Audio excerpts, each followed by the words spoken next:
The girl wore a fancy dress, holding a bouquet of beautiful flowers floating on the surface of the lake, sleeping peacefully. The water around the pool was dyed with an extremely strong green color. Such a calm picture is like a painting. But desperately, the girl had swallowed poison before entering the water. At this moment, she is gradually sinking and disappearing. She falls into the abyss of death with an indifferent look. She is the Ophelia written by Shakespeare. She is a meek and virtuous woman, but she cannot escape the fate of tragedy. Her beloved Prince Hamlet killed her father, and her brother fights Hamlet to avenge her father's death. He puts poison on his sword and dies with Hamlet. Ophelia finally chose to go crazy and die in the complicated and hypocritical dispute. The queen, who has lost her son, finally comes to her senses and raises her blade to pierce the king's throne. 12-year-old Ophelia is always mistaken for a boy because of her untidy dress. Having lost her mother at a young age, she was raised by her father and became uninhibited. One day, she accidentally barges into the palace feast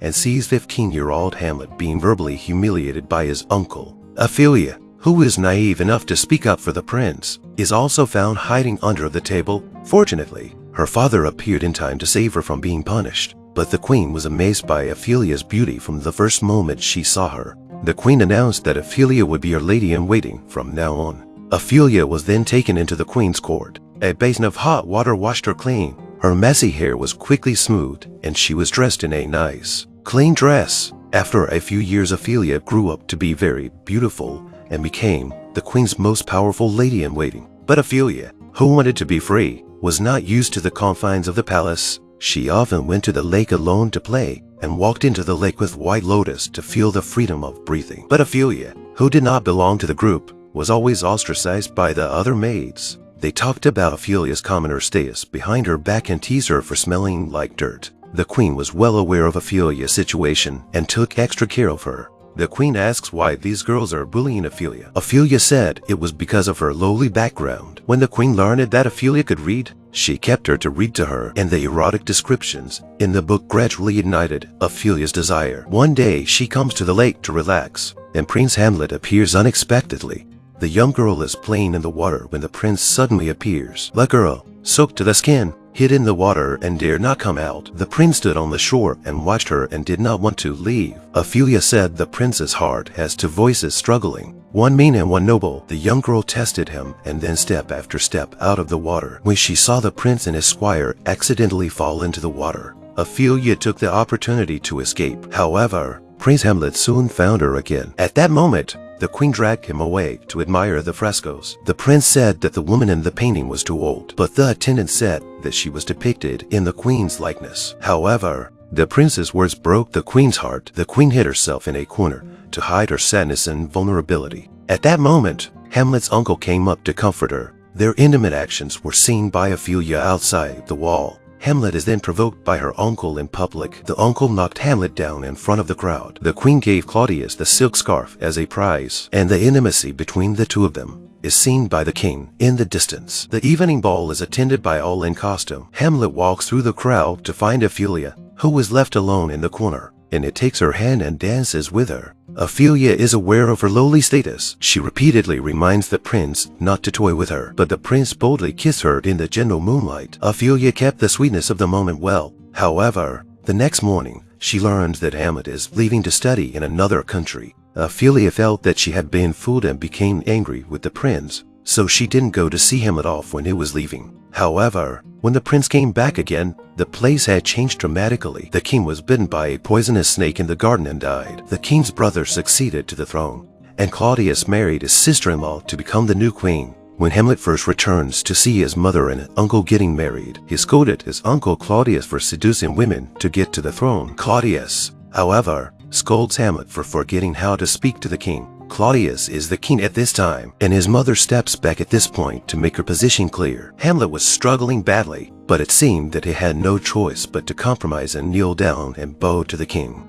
From then on, Hamlet used to wander around the city walls in the middle of the night because he had heard that someone had seen his father's spirit here. Ophelia couldn't bear to see him continue to lose heart, and she tried to persuade him to let go of his old hatred. The prince took her to the mountains, and the two of them were betrothed in the light of the setting sun. But their happiness was short-lived. Ophelia stumbled upon the secret of the new king's poisoning of the old one. The woman wrapped her breast tightly in a girdle and cut her red hair off. She changes from a naive girl to a sophisticated teenager, and she does so to save Prince Hamlet's life. Ophelia found the poison hidden in the king's pocket when she was arranging his cloak, and the former king died because of this poison. What keeps you?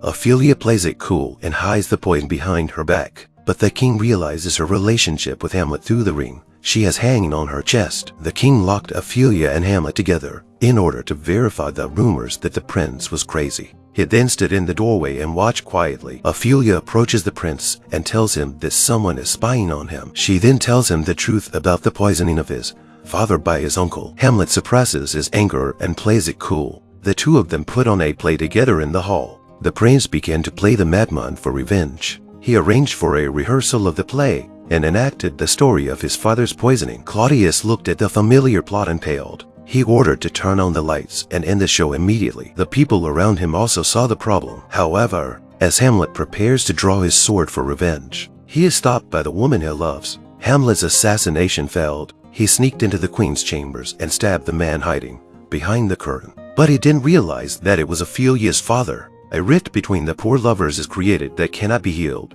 Ophelia's brother learns of this and wants to kill Hamlet to avenge his father's death. At this time, Hamlet has been sent on a ship to England, but this ship is not to send him to study. The king intended to end Hamlet's life at sea. In order to save Hamlet, Ophelia pretended to be crazy and rushed into the palace. She uses flowery words to awaken the queen's last love for Hamlet, and then scolds the king loudly. Soon the king orders her out of the palace in her madness. Ophelia swallows 3 drops of poison to escape the chase, and then she sinks to the bottom of the lake without breathing. When everyone thought she was dead, her friend Pride opened the coffin and found her alive. It turns out that she drank the poison to pretend to be dead. At this point, Ophelia learns that Hamlet's ship has not sailed due to the port, but now her brother wants to avenge his father's death. He and Hamlet meet in the palace for a duel to the death. Ophelia wants to stop Hamlet's revenge, so she changes into male clothes and reappears at the palace. Hamlet is very happy to see Ophelia alive, but he can't let go of his hatred. Ophelia couldn't persuade him to give up everything, so she had to say a final goodbye to her lover.